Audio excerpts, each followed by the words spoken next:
जंगल की रहस्यमयी घटना। जंगल के बीचों बीच एक छोटा सा गांव था जो चारों ओर से हरे भरे पेड़ों से घिरा हुआ था। इस गांव का नाम था सुकूनपुर। गांव के लोग बेहद शांत और मिलनसार थे, लेकिन एक दिन गांव में एक अजीब घटना घटी जिसने सबको चौंका दिया। गांव के पास ही एक घना जंगल था जिसमें तरह तरह के जानवर रहते थे। गांव के लोग अक्सर वहां शिकार करने जाते थे, लेकिन एक दिन गांव के मुखिया रामू काका ने जंगल में एक अजीब आवाज सुनी। वे डर गए और तुरंत गांव वापस आ गए। उन्होंने गांव वालों को बताया कि उन्होंने जंगल में एक भयानक चीख सुनी है। गांव के लोग पहले तो हंसे, लेकिन जब कुछ और लोगों ने भी वही आवाज सुनी तो सब चिंतित हो गए। गांव में चर्चा होने लगी कि जंगल में कोई रहस्यमय शक्ति है। कुछ लोगों ने इसे भूत प्रेत का नाम दिया तो कुछ ने इसे कोई बड़ी जंगली जानवर बताया।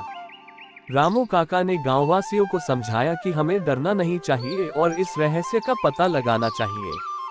उन्होंने कुछ युवाओं को साथ लेकर जंगल में जाने का फैसला किया।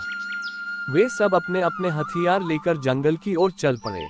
जंगल में घुसते ही उन्होंने वही भयानक आवाज फिर से सुनी। सभी डर के मारे रुक गए, लेकिन रामू काका ने हिम्मत नहीं हारी।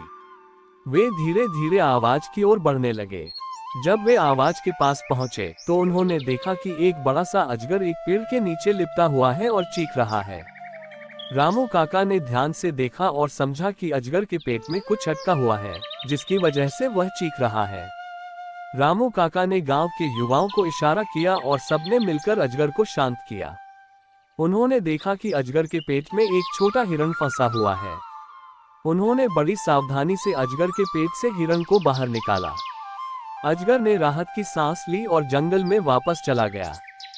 गांव के लोग इस घटना से बहुत खुश हुए और रामू काका की बहादुरी की तारीफ की। इस घटना के बाद गांव में फिर कभी ऐसी अजीब आवाज नहीं सुनी गई। गांव के लोग इस घटना से सीख गए कि किसी भी समस्या का समाधान डर से नहीं, बल्कि हिम्मत और समझदारी से किया जा सकता है।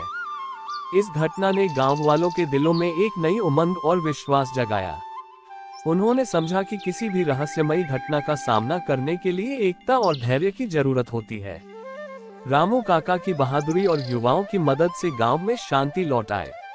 इस घटना के बाद गांव के लोग और भी ज्यादा एकजुट हो गए। उन्होंने जंगल में जाने से पहले एक टीम बनाने का नियम बना लिया ताकि कोई भी ऐसी घटना फिर से न हो सके। गांव के बच्चों ने भी इस घटना से बहुत कुछ सीखा। वे अब समझ गए थे कि डरकर भागने से समस्या हल नहीं होती, बल्कि मिलजुल कर और समझदारी से काम करने से हर मुश्किल का हल निकल सकता है। कुछ महीनों बाद गांव में एक और घटना घटी। एक दिन गांव के किनारे पर कुछ अजनबी लोग आए। वे लोग बहुत भूखे और थके हुए लग रहे थे। गांव वालों ने उनसे बात की और पता चला कि वे लोग अपने गांव से भटक गए हैं और घर वापस जाने का रास्ता ढूंढ रहे हैं। गांव वालों ने उन अजनबियों की मदद करने का फैसला किया। उन्होंने उन्हें खाना खिलाया और आराम करने के लिए जगह दी। अगले दिन रामू काका और कुछ युवा उन अजनबियों को उनके गांव तक पहुंचाने के लिए तैयार हो गए। रास्ते में एक बार फिर से वे जंगल से होकर गुजरे। इस बार भी जंगल में वही अजीब आवाज सुनाई दी, लेकिन इस बार रामू काका और उनके साथी डरने के बजाय सतर्क हो गए। उन्होंने ध्यान से सुना और समझा कि यह आवाज कहीं और से आ रही है।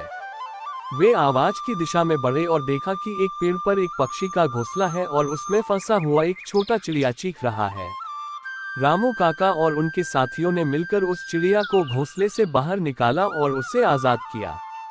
इस घटना ने गांव वालों को एक और सबक सिखाया कि हमें हमेशा सतर्क रहना चाहिए और किसी भी समस्या का शांतिपूर्वक और समझदारी से हल निकालना चाहिए। गांव के लोग इस घटना के बाद और भी ज्यादा एकजुट और मजबूत हो गए।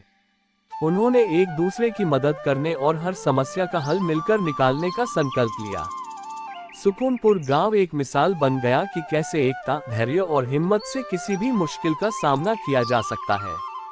इस कहानी से हमें ये सीख मिलती है कि डरकर भागने से बेहतर है मिलकर हर मुश्किल का डटकर सामना करना। दोस्तों, ये कहानी आपको अच्छी लगी तो हमारे चैनल को सब्सक्राइब करें।